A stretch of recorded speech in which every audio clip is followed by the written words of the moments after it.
মৰমৰ ছাত্ৰ ছাত্ৰীসকল, তোমালোকক মই মোৰ চেনেলটোলৈ স্বাগতম জনাইছোঁ। আজি মই চতুৰ্থ শ্ৰেণীৰ আমাৰ চৌপাশৰ পৰিৱেশ পাঠ্যপুথিৰ অধ্যায় 4 প্ৰকৃতিৰ অৱদান অধ্যায়ৰ পাঠ 8 আমাৰ দৈনন্দিন জীৱনত ব্যৱহৃত বস্তুবোৰ পাঠটোৰ অনুশীলনীৰ প্ৰশ্নসমূহৰ উত্তৰসমূহ আলোচনা কৰিম। গতিকে তোমালোকে ভিডিঅ'টো প্ৰথমৰ পৰা শেষলৈকে চাবা। অনুশীলনীৰ 1 নম্বৰত দিয়া আছে, তলত দিয়া প্ৰশ্নসমূহৰ শুদ্ধ উত্তৰ অনুযায়ী কাষৰ গোল চিনটো পূৰ কৰা। ক নম্বৰ প্ৰশ্নটো হৈছে, তলৰ কোনবিধ বস্তুৰ মাজেৰে পোহৰ পাৰ হৈ যাব পাৰে? ইয়াৰ শুদ্ধ উত্তৰ হৈছে অপশ্যন নম্বৰ 2 কাঁচৰ গিলাচ। গতিকে তোমালোকে অপশ্যন 2 থকা গোল চিনটো পূৰ কৰি দিবা।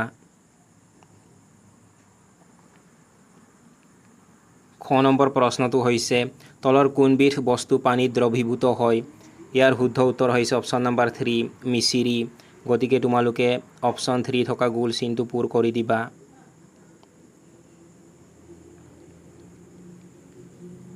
2 নম্বৰত দিয়া আছে উত্তৰ লিখা। ক নম্বৰ প্ৰশ্নটো হৈছে, পানীত উপঙি থকা দুবিধ বস্তুৰ নাম। তোমালোকে উত্তৰত লিখিবা শুকান পাত আৰু প্লাষ্টিকৰ বটল।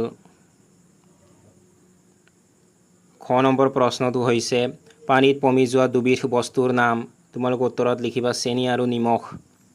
গ নম্বৰ প্ৰশ্নটো হৈছে, দুটা স্বচ্ছ বস্তুৰ নাম। তোমালোকে উত্তৰত লিখিবা প্লাষ্টিকৰ স্কেল আৰু কাঁচৰ গিলাচ।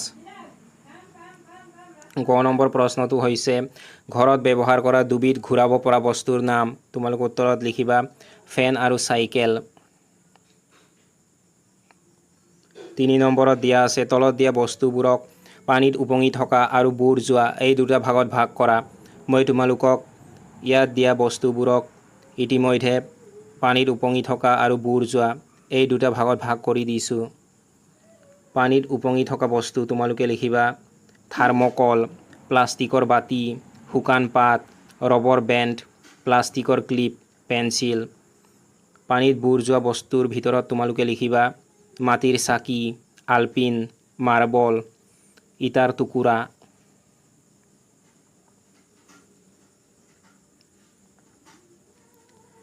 4 নম্বৰ প্ৰশ্নটো হৈছে, বস্তু এটা পানীত উপঙি থাকিবনে বুৰ যাব? সেয়া কিহৰ ওপৰত নিৰ্ভৰ কৰে? তোমালোকে উত্তৰত লিখিবা বস্তু এটা পানীত উপঙি থাকিবনে বুৰ যাব সেয়া মূলতে বস্তুটোৰ ঘনত্ব আৰু ইয়াৰ আকৃতিৰ ওপৰত নিৰ্ভৰ কৰে। পানীৰ তুলনাত কম ঘনত্বৰ বস্তুবোৰ পানীত উপঙি থাকে আৰু বেছি ঘনত্বৰ বস্তুবোৰ পানীত বুৰ যায়। তদুপৰি বস্তুটোৰ আকৃতিৰ পৰিৱৰ্তন কৰিও ইয়াক পানীত উপঙাই ৰাখিব পাৰি, যেনে জাহাজ,